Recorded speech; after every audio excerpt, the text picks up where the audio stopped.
সমাজ এবং শাসনের ব্যাপারে ইসলামের নর্মেটিভ মানে ইসলামের ডিফল্ট অবস্থানটা কি? ইসলামের ডিফল্ট অবস্থা হলো শরিয়া।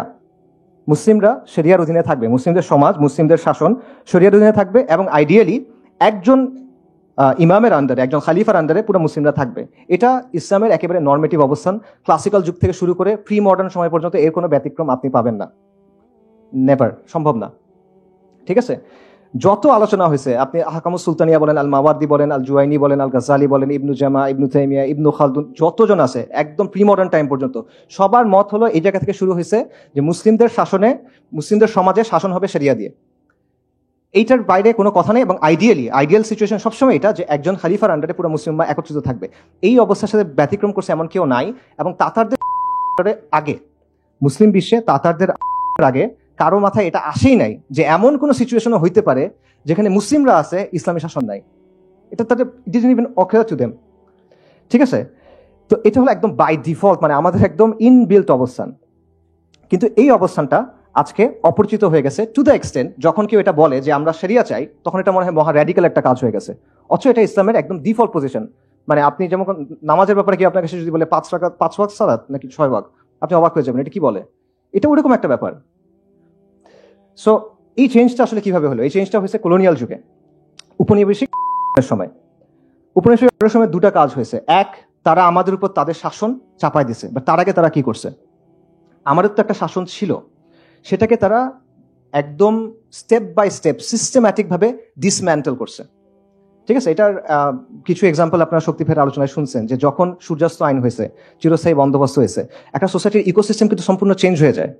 এই যে মুসলিম এলিটরা ছিল, তাদের জমিদারি যখন চলে গেল, তাদের উপর কিন্তু অনেক একটা কমিউনিটি ডিপেন্ডেন্ট। এটা কিন্তু পুরো জিনিসটা আসলে ওলটপালট হয়ে যাচ্ছে। আরেকটা জিনিস চিন্তা করেন, জাস্ট একটা এক্সাম্পল, ওয়াকফ বা আওকাফ যে সিস্টেমটা, এটা কিন্তু মুসলিম বিশ্বে এক সময় যত ল্যান্ড ছিল তার মধ্যে 1/3 ওয়াজ ওন্ড থ্রু আওকাফ, ওয়াকফের মাধ্যমে। এবং ওয়াকফ কিন্তু শাসকের আন্ডারে না, এটা কমিউনিটি ওন্ড। এবং মুসলিম বিশ্বে যত ওয়েলফেয়ার কার্যক্রম হইতো ম্যাক্সিমাম হইতো ওয়াকফের মাধ্যমে। ওয়েলফেয়ার স্টেটের ধারণাটা কিন্তু আসলে ইসলামে নাই। কেন নাই বলতেছি, কারণ ওয়েলফেয়ার স্টেট মানে হলো স্টেটের সাইজটা অনেক বড় হবে এবং স্টেট অনেক ট্যাক্সেশন করবে, নয়তো সেগুলো আপনাকে দিবে কেমনে? এতগুলো সার্ভিস দিতে হলে আপনার ট্যাক্সেশন নেওয়া হবে না। তো ইসলামে কিন্তু ব্যাপারটা এরকম ছিল না। ইসলামে সোশ্যাল ওয়েলফেয়ারের কাজকর্মগুলো হতো আওকাফের মাধ্যমে, ওয়াকফের মাধ্যমে, যেগুলো কমিউনিটি ওন্ড, যেখানে শাসকের নিয়ন্ত্রণ নাই। এবং এটার ফলে একটা সুন্দর কমিউনাল ইকোসিস্টেম কিন্তু তৈরি হইতো। ওই ওয়াকফ থেকে যারা পড়তেছেন, যারা স্টুডেন্টরা, মাদ্রাসার স্টুডেন্টরা হইতে পারে, এখানে আলেমরা হইতে পারে, গবেষকরা হইতে পারে, বিধবা, ইয়াতিম, মিসকিন, সবার জন্য টেক কেয়ার কিন্তু আপনি ওখান থেকে করতেছেন। এবং শাসকের কোনো ওয়ে নাই সেখানে এসে ইন্টারফেয়ার করার। এটা কি করে? এটা কমিউনিটিকে পাওয়ারফুল করে, এম্পাওয়ার করে, এবং এটা সেন্ট্রালাইজ যে পাওয়ার স্টেটের বা শাসকের যে সেন্ট্রালাইজ পাওয়ার, সেখানে একটা লিমিট দেয়। তো ইউরোপিয়ানরা কি করছে? সিস্টেম্যাটিক্যালি এটা নষ্ট করে ফেলছে। এসেই প্রথমে সেন্ট্রালাইজ করছে, গভর্নমেন্ট আন্ডারে নিয়ে নিছে, তারপর ওগুলা নষ্ট করে দিয়েছে পুরোপুরি ভাবে। সো এইভাবে যেটা হলো যে কলোনিয়াল যুগে তারা আমাদের সিস্টেমটা আপরুট করছে, উঠায় ফেলছে পুরোপুরি, তারপর তারা নিজেদের সিস্টেমটা বসায় দিছে। তখন আমরা কি করছি? মুসলিমরা কি করছে? উপমহাদেশের কথা চিন্তা করেন, আমরা শুরু থেকে এটা বাধা দিয়ে আসছি। প্রথমে কারা বাধা দিয়েছেন? যারা এস্টাবলিশড পলিটিক্যাল ফোর্স ছিলেন, যেমন নবাব সিরাজউদ্দৌলা অথবা টিপু সুলতান। তাদের অলরেডি রাজনৈতিক শক্তি ছিল, তারা চেষ্টা করছেন এদের সাথে ফাইট করে এদেরকে প্রতিহত করার, ব্যর্থ হয়েছেন। তারপর কি হয়েছে? তারপর আপনি দেখবেন সব রিভাইভালিস্ট মুভমেন্ট তৈরি হয়েছে, তাজদিদি মুভমেন্ট। এবং এই সবগুলো তাজদিদি মুভমেন্টের উদ্দেশ্য কি ছিল? তাদের উদ্দেশ্য ছিল, তাদের মোটিভেশন ছিল ইসলাম, তাদের উদ্দেশ্য ছিল ইসলাম। তারা এদের বিরুদ্ধে ফাইট করতেছেন ইসলামের শিক্ষার আলোকে, এবং এদেরকে সরায় তারা কি আনতে চান? ইসলাম আনতে চান। আমি জাস্ট আপনাদের বলি, এটা একটা কন্টিনিউয়াস ধারা। আপনি এটা কোনো মানে এটার মাঝখানে কোনো ব্রেক নাই। দেখেন, শাহ ওয়ালিউল্লাহ মুহাদ্দিস দেহলভী, উপমহাদেশের যত ধারা আছে সব ধারা ওনাকে মানে, মোরালেস। শাহ ওয়ালিউল্লাহ মুহাদ্দিস দেহলভী উনি কি করছেন?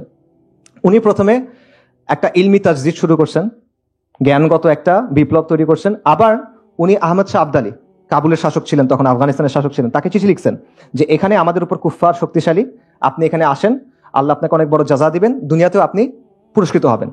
আচ্ছা, শাহ ওয়ালিউল্লাহ মুহাদ্দিস দেহলভীর পরকে ওনার ছেলে শাহ আব্দুল আজিজ 1803 সালে উনি ফতোয়া দিলেন যে হিন্দুস্তান ব্রিটিশ শাসনের অধীনে দারুল হার্ব, কারণ এখানে ইসলামের শাসন নাই। উনি যুদ্ধ করেন নাই, কিন্তু উনি ফতোয়া দিলেন। আচ্ছা, ওনার ফতোয়ার পর কি হলো? এবং আজ পর্যন্ত এই ফতোয়া আসলে প্রাসঙ্গিক, কারণ ওনার যুক্তি ছিল এটা যে এখানে ইসলামের শাসন নাই, ইসলামের শাসন ব্যবস্থা এখানে নাই, সো ফিকের জায়গা থেকে এটা দারুল হার্ব। শাহ আব্দুল আজিজের ফতোয়া, কোনো ফালতু মানুষের কথা না। আচ্ছা, এরপরে দেখেন শাহ ওলিউল্লাহ এবং শাহ আব্দুল আজিজ তাদের যে দাওয়া, তাদের যে আন্দোলন, এটা রেজাল্ট কি? এটা রেজাল্ট হলো ইমাম সাইয়্যেদ আহমেদ শাহিদ রাহিমাহুল্লাহ এবং শাহ ইসমাইল শাহিদ, তাদের যে আন্দোলন, তারিকায় মুহাম্মাদী আন্দোলন বা বালাকোট আন্দোলন বলে আমরা অনেকে চিনি, এবং উপমহাদেশের যতগুলো এখন বড় বড় ধারা আছে, দিনী ধারা, কোনো না কোনোভাবে এটার সাথে যুক্ত। দেওবন্দি ধারা বলেন, আহলে হাদিস ধারা বলেন, বালাকোটি সুন্নি ধারা বলেন, সবাই ইমাম সাইয়্যেদ আহমদ শহীদকে মোরালেস সম্মান করে, তার প্রতি কৃতজ্ঞ তারা। এবং উনি কি করলেন? ওনার আন্দোলন কি ছিল? প্রথমে ওনার আন্দোলন করলেন যে আমাদের ঈমান আকীদা বিশুদ্ধ করতে হবে, আমাদের কুফর শিরক বিদআত থেকে সরে আসতে হবে। এটা ছিল প্রথম ধাপে। তারপরের ধাপে গিয়ে কি বললেন? যে ইসলামী ইমারা কায়েম করতে হবে। সাইয়্যেদ আহমদ শহীদের মূল প্রজেক্ট এটাই ছিল। ঠিক আছে, আচ্ছা, আলাদা পলিটি তৈরি করা যায়, মানে ওনার চিন্তাটা ছিল এটা যে মুসলিমদের এখন আলাদা একটা পলিটিক্যাল এন্টিটি লাগবে, এভাবে হবে না। এবং পাকিস্তানের চিন্তাটাও আসলে আপনি এর মধ্যে পাবেন, এটা আমি পরে আসতেছি। আচ্ছা, সাইয়্যেদ আহমেদ শহীদের মুরিদ, ওনার দ্বারা প্রভাবিত, ডিরেক্টলি ওনার মুরিদ মীর নিসার আলী তিতুমির, যেটা বললাম। তো ওনাকে তো অনেক কথা বলা হয়, যেটা মহাশ্বেতা দেবী ওনাকে নিয়ে নাটকও লিখছেন, সাবঅল্টার্ন হিসেবে প্রেজেন্ট করছেন ওনাকে বিপ্লবী হিসেবে প্রেজেন্ট করা হয়, কৃষক বিপ্লবী হিসেবে প্রেজেন্ট করা হয়। বাট উনি কি করছেন? উনি বেসিক্যালি জমিদার এবং ব্রিটিশদের বিরুদ্ধে লড়াই করে 24 পরগনার কিছু জায়গা দখল করে নিয়েছেন, এবং দখল করে প্রায় এক বছর, 1830 নভেম্বর থেকে 1831 নভেম্বর পর্যন্ত, ওনার শাহাদাতের আগ পর্যন্ত ওই জায়গায় উনি শরিয়া দিয়ে শাসন করছেন। উনি নিজেকে বাদশা ঘোষণা করছেন। কি বলবেন আপনি? ঘুরে ফিরে সেই এক জায়গায় আসতেছেন আপনি। এরপর দেখেন সাইয়্যেদ আহমেদ শাহিদের খালিফা, সাদিকপুরের একটা সম্ভ্রান্ত আলেম পরিবার, বিখ্যাত পরিবার, মাওলানা উইলায়াত আলী এবং মাওলানা ইনায়াত আলী। ওনারা কি করলেন? 1831 6 মে বালাকোটে সাইয়্যেদ আহমেদ শাহিদ শহীদ হয়ে গেলেন। এরপরে 1840 দশক থেকে মাওলানা উইলায়াত আলী এবং মাওলানা ইনায়াত আলী পুরো ভারতবর্ষ জুড়ে ব্রিটিশদের বিরুদ্ধে একটা আন্দোলন গড়ে তুললেন। তাদের আন্দোলনের রাজনৈতিক কেন্দ্র হলো সাদিকপুরে, পাটনা। তাদের মিলিটারি বেস হলো ওয়াজিরিস্তানে, সিত্তানা, এবং তাদের দাওয়াতি অনেক জায়গা ছিল বাংলাদেশে, বিশেষ করে বেঙ্গল, মানে যেটাকে আমরা এখন উত্তরবঙ্গের আহলে হাদিস বেল্ট মনে করি, ওই জায়গায়। এবং আপনার একটা বই আছে, দ্য ইন্ডিয়ান মুসলমানস, আপনারা চাইলে এটা পড়ে দেখতে পারেন, উইলিয়াম হান্টারের। সেখানে প্রথম 1, 2, 3 চ্যাপ্টার আপনারা পড়ে দেখবেন যে কত সফিস্টিকেটেড একটা নেটওয়ার্ক ওনাদের ছিল।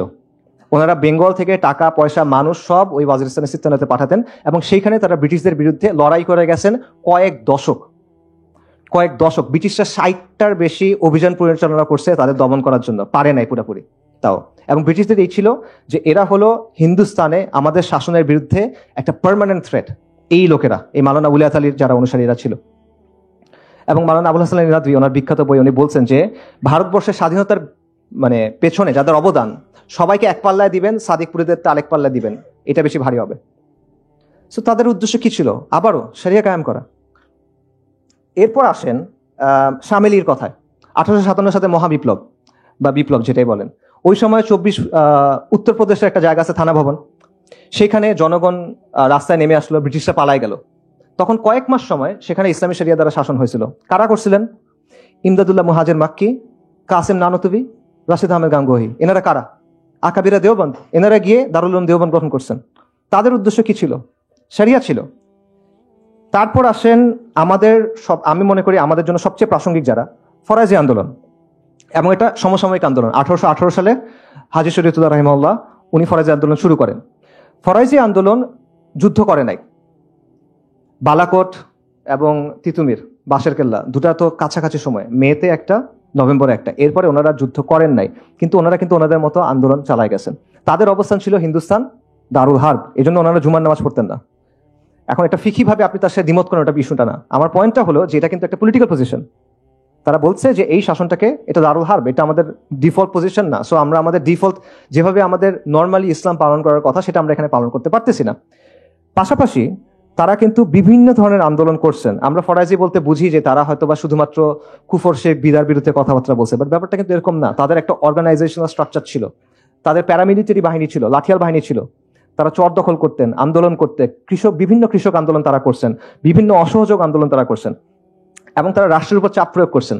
একটা ইন্টারেস্টিং ঘটনা আছে, সেটা হলো যে একবার হাজী শরীয়তুল্লাহর ছেলে, তারপর যিনি নেতা হয়েছেন দুদু মিয়া, ওনাকে একবার ব্রিটিশরা ধরে নিয়ে গেছে। তো রায় হবে ফরিদপুর আদালতে, এবং আদালতের পাশে হলো নদী। তো রায়ের দিন ফরাইজিরা 3000 নৌকা নিয়ে হাজির হয়েছে, নৌকা ভর্তি লাঠিয়াল। যে রায় যদি দুদুমিয়ার পক্ষে যায় তাহলে তো ঠিক আছে, যদি পক্ষে না যায় আদালত ভেঙে বের করে নিয়ে যাবে। সো তারা ওইভাবে প্রেশারও দিচ্ছেন, প্রেশারাইজও করছেন। ঠিক আছে, এবং পরে শেষ পর্যন্ত তার পক্ষে রায় দিছিল, আর ভাঙতে হয় নাই।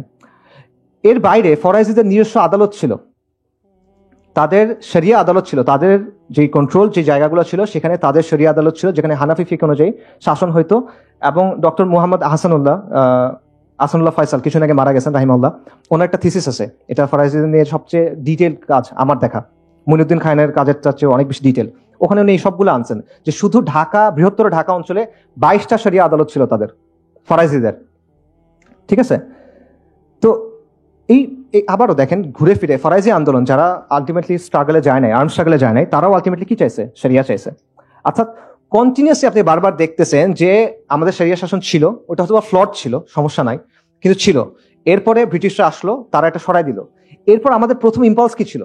আমাদের প্রথম ইম্পালস ছিল যেটা সরাই আবার সরিয়ে আনতে হবে, লজিক্যালি, রাইট? এটি তো হওয়ার কথা। এবং শুধু এটা এইখানে না, এই একই সময়ে পুরো মুসলিম বিশ্বে আপনি অনেকগুলো আন্দোলন দেখবেন যেগুলোর মোরাললেস একই ধরনের রুট। প্রথমে তারা সংস্কার আনছে, কুফর শিরক বিদার বিরুদ্ধে সংস্কার করছে, তারপর তারা একটা তাজদিদি মুভমেন্ট হয়েছে, তারপর তারা তামকিনের দিকে গেছে। এটা একটা কমন প্যাটার্ন আপনি দেখবেন।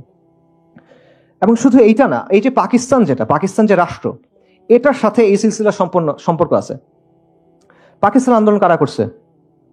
মুসলিম লীগ কারা করছে? আলিগড়ের ছাত্ররা, আলিগড়ি ধারা যেটাকে বলা হয়। আলিগড় কার brainchild? Sir Syed Ahmed Khan ইংরেজদের অনেক ওয়াফাদার গোলাম ছিল, এটা সত্য। তবে এটাও সত্য যে সে শাহ ইসমাইল শহীদ এবং সৈয়দ আহমেদ শহীদের চিন্তাধারা অনেক প্রভাবিত ছিল। এবং এটা সবচেয়ে বড় প্রভাব সেটা হলো ইমাম সৈয়দ আহমেদ কি চাচ্ছিলেন? উনি চাচ্ছিলেন মুসলিমদের একটা আলাদা পলিটিক্যাল এন্টিটি হোক, একটা ইসলামী ইমারা, মুসলিমদের একটা আলাদা জায়গা হবে যেখানে শরিয়া দিয়ে শাসন হবে। এই জায়গাটা সৈয়দ আহমেদও গ্রহণ করছে, আলিগড়িটাও গ্রহণ করছে, মুসলিম লীগও গ্রহণ করছে। খালি একটা জিনিস বদলায় ফেলছে, মুসলিমদের একটা আলাদা পলিটি হবে, সৈয়দ আহমেদ শহীদ বলছেন এটা শরিয়া দিয়ে শাসন হবে। আর ওখানে আস্তে আস্তে এটা চেঞ্জ হয়ে গেছে, এটা লিবারাল সেকুলারিজম দিয়ে শাসন হবে। বাট এটা বীজটা কিন্তু এইখানে। এবং এইটা নিয়ে একটা খুব ভালো থিসিস আছে এডিনবরা ইউনিভার্সিটির একজনের, আপনারা চাইলে ওটা পড়তে পারেন, লম্বা অনেক নাম বলতেছি না। ইভেন পাকিস্তানের যে অবজেক্টিভ রেজলিউশন যেটা কারারদাদে মাকাসেদ বলে, সেখানে একটা কথা আছে যে এটা কুরআন সুন্নাহর বাইরে কোনো কিছু এখানে আসবে না, এরকম একটা কথা আছে। এই কথাটা কেন আসলো? এরা তো সবাই সেকুলার, ওরা এই কথাটা কেন আনলো? কারণ ওই সময় পর্যন্ত ব্যাপারটা এমন ছিল যে মুসলিমরার জন্য তো এইটাই ডিফল্ট, যে আমরা তো আসলে শরিয়ার অধীনেই থাকবো, রাইট? সো ইভেন পাকিস্তান যেটা একটা সেকুলার স্টেট, যেটাতে আসলে এইসব কথা অ্যাড করে আলটিমেটলি কোনো লাভ হয় নাই, বাট স্টিল ওই দেশটা যখন তৈরি হচ্ছে, যখন তাদের অবজেক্টিভ রেজলিউশন তৈরি হচ্ছে কনস্টিটিউশনের, তখন কারারদাদে মাকাসেদ যেটা, সেখানে তারা এই জিনিসটা ইনক্লুড করতে বাধ্য হয়েছে। এইটা হলো অবস্থা। সো এই কথাগুলো আমি কেন বললাম? এই কথাগুলো আমি বললাম যে এর মাধ্যমে আমরা কি বুঝলাম, সেটা হলো যে শরিয়া এটা আমাদের একদম মৌলিক অবস্থান, এটা নতুন করে প্রমাণ করার কিছু নাই, শুরু থেকে এটা আমাদের অবস্থান। তো এবং এটা নন নেগোশিয়েবল অবস্থান। এত কথা বলে এটা আসলে প্রমাণ করার দরকার ছিল না, বাট মানুষ বলে যে এটা হঠাৎ করে কোনো একটা কথা নিয়ে আসতেছে। না, এটা হঠাৎ করে কোনো কথা না, এটা আমাদের আকাইদি অবস্থান, এটা নুসুসি অবস্থান, এটা ফিকহি অবস্থান, এটা আমাদের ঐতিহাসিক অবস্থান এবং আমাদের পূর্বপুরুষদের গৌরবের উত্তরাধিকার। We are heirs of the glory, কিন্তু আমরা রিলাক্টেন্ট heirs, মানে আমরা উত্তরাধিকার সূত্রে একটা সম্পদ পাইছি, কিন্তু আমরা এটা গ্রহণ করতে চাই না, গরিমসি করতেছি আমরা। ব্যাপারটা আসলে এরকম।